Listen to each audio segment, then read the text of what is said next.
Tiraamp hulaa galaana Hormuz cufuu fi je'ee Iraan doorsisuun yaaddoo fi balaa dabala malee rakkoo tokkollee hin furu. Pirezidaantiin Ameerikaa yeroo hayyoonni biyyattii Iraan wajjin loluun ajandaa Ameerikaa osoo hin taane ajandaa Israa'el jechaa jiran kanatti inni doorsisaa fi waraanaaf oolachaa jiraachuun waan addunyaa guutuu taajjabbii dhorku jechuudhaan xiinxaltoonni siyaasaa yaada isaaniitti kennan. Kabajamtootaa fi daawwattoota lammii miidiyaa haala waraana Iraanii fi Ameerikaa jidduutti gaggeeffamaa jiruu fi akkasuma waliigalteedhaatiin booda maaltu ta'aa jira?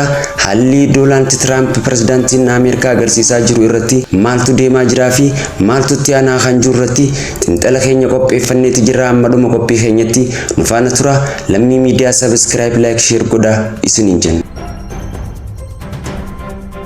Gareen dippiloomaasii pirezidaantii itti aanaa USA JD Vance durfamu waraana USA Iraan irratti jirtu dhaabsisuuf yaalee osoo hin milkaa'in hafee jira. Kana hordofee ammoo pirezidaantiin Doonaald Tiraamp itti aanaa ta'uudhaan itti aanaa isaa kan murteessu osoo irraa eegamu faallaa saniin fuula barruu X isaa irratti hulaa galaanaa Hormuz harka waraana USA jala goona jechuudhaan dhaadate. Waliigalteen waraana dhaabuudhaa guyyaa 15 labsamee yeroo jiru kanatti Ameerikaan qophii waraanaa itti fufuudhaaf godhaa jirtu guddaa ta'uu keessatti beektonni isaanii ni himan. Mariin kun waliigaltee osoo irra hin gahin xumuramuu hordofee dilbata dabre kana Doonaald Tiraamp miidiyaalee hawaasaa isaa Truth Social irratti walirratti aansuudhaan amma daqiiqatti barreeffamoota garaagaraa barreesseeti jira.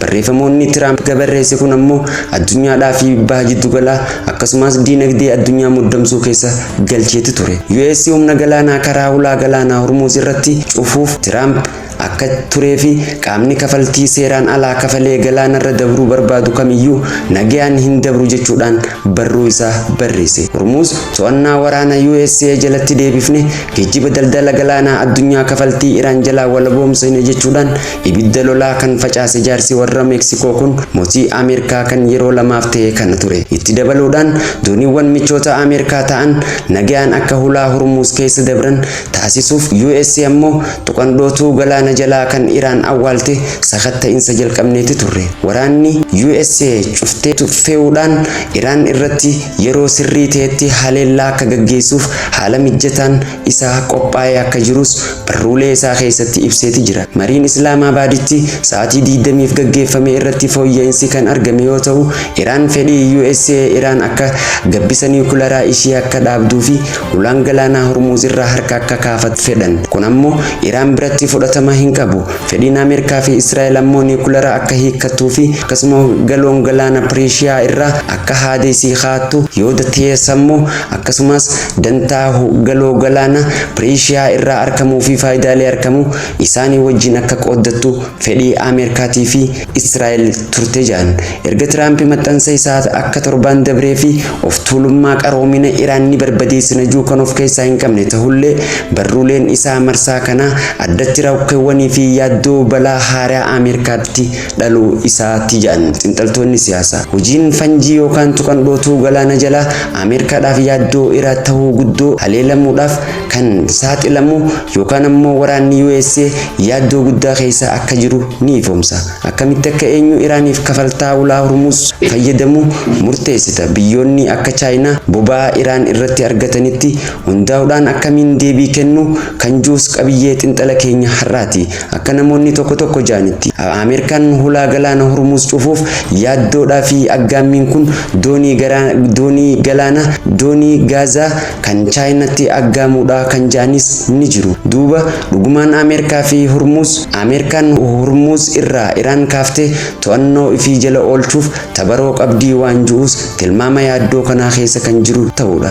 Guyyoota lameen dabre kana keessa Chaayinaan kanaan booda nagayaan doonii Gaazeesii karaa Iraan irraa ka'ee biyya galu eegsisuudhaaf waraana isiidhaa gara galoo galaana Pershiyaatti hanga galaana Arabiyaatti hiriirsuuf qophii xumuruu isiidhaa irratti miidiyaa irratti beeksisteeti turte. Tarkaanfiin kun toora giddu galaa fi Iraan kan hudhuu fi gatii ammas galii boba'aa irraa Iraan argattu kan gufachiisu ta'uu isaa kan akeeke. Tiraamp ammoo kanaan kaayyeeffattee lafaa ka'uudhaan Tiraamp hulaa Hormuz to'annoo USA jala godhuun kanaaf kaayyeeffatteeti. Ammammoo hanga ammatti Hormuz harka Iraan jala jiraachuu isaati. Waraanni Iraan dooniiwwan Israa'el daangaa galaana Hormuuz seenuuf fageenya gabaabaa hafeef to'achuun ragaa Hormuuz harka olaantummaa Iraan kan mirkaneessu jaan. Walumaa galatti hulaan galaana Hormuuz qaadhimaa biyyoota gurguddoo hedduu taateeti jirti. Eenyutu Hormuuz akka harka isaa jala galfate kafaltii Iraan kallattii keessa kana irraa hammaarrataan gaafii yeroon deebistudha. Akkamitti akka hulaan kun cufamuu yaaluun Iraan bantuu fi dirqisiisuu kan danda'u ammoo USA dhaa fi humnoota addunyaati kan jiru dilbata CNN irratti kan dubbate qondaalli intelligensii seenetii warra dimokiraatota Virginia Senator Mark Warner. Torban dabre osoo Iraan fi USA waliigaltee dhukaasa dhaabuu torban lamaan irra hin gahin fuulaa fi fuulatti osoo wal hin argin dura Trump haala rakkisaa keessatti akka ture ni himan. Haleellaan Ameerikaa fi Iraan irratti raawwattuu fi itti fufuu danda'a. Bu'uuraalee misooma siivilii biyyattii Iraan miidhaa irra geessisuu danda'a. Rakkoon namummaa dabaluu fi diinagdeen addunyaa daran tasgabbii dhabsiisuu malaanis xiinxala kana keessatti argama. Yookaan ammoo waraana yeroo hunda uummata Ameerikaa biratti fudhatama hin qabne deeggartoota Trump tokko hunda mufachiisa jalqabee kan dhoosuu fi kan itti fufsiisu. Kun ammoo waadaa inni wal dhabdee biyya alaa dheeraadhaa fi wal xaxaa hambisuuf rakkoo baha giddu galeessaa irratti akka dhaabsisu waadaa abdachiisaaf furmaata ta'uu wuddi xiinxala keenya ni hima. Erga Ameerikaan injifannoo galmeessuu isiidhaa torban tokko ol ibsiteetti jirti. Kun ammoo rakkoo pirezidaantii biyyattii mudate jijjiirama kallattii biraa ni qabsiisa jaama.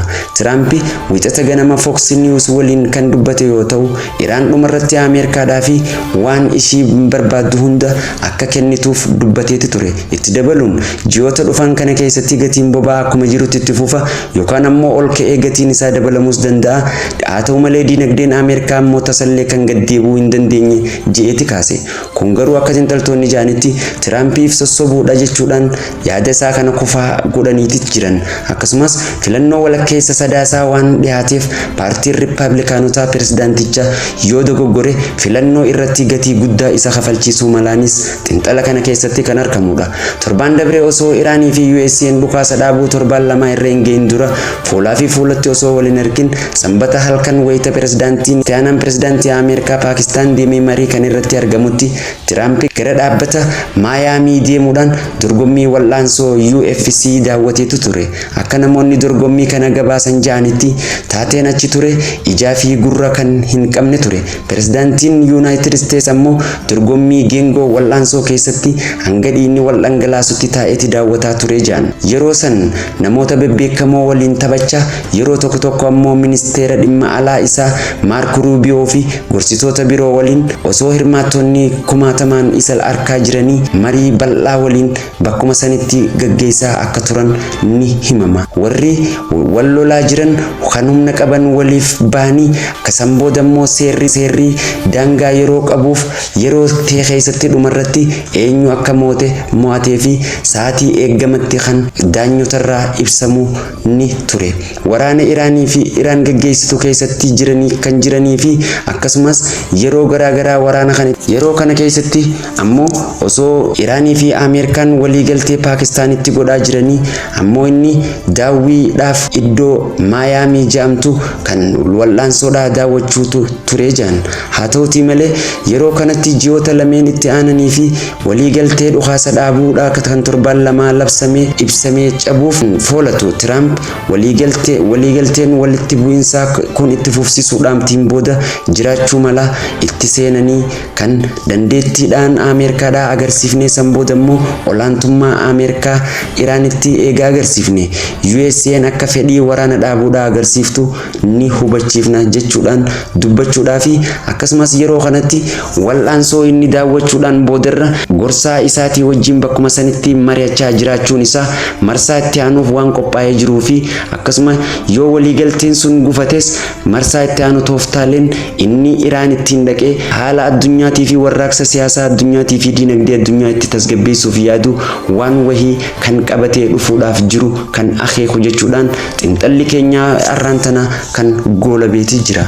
Kabajamtootaa fi daawwattoota lammii miidiyaa qophii keenya waa'ee Tiraampii fi haala waliigalteetiin akkasuma saamichaa fi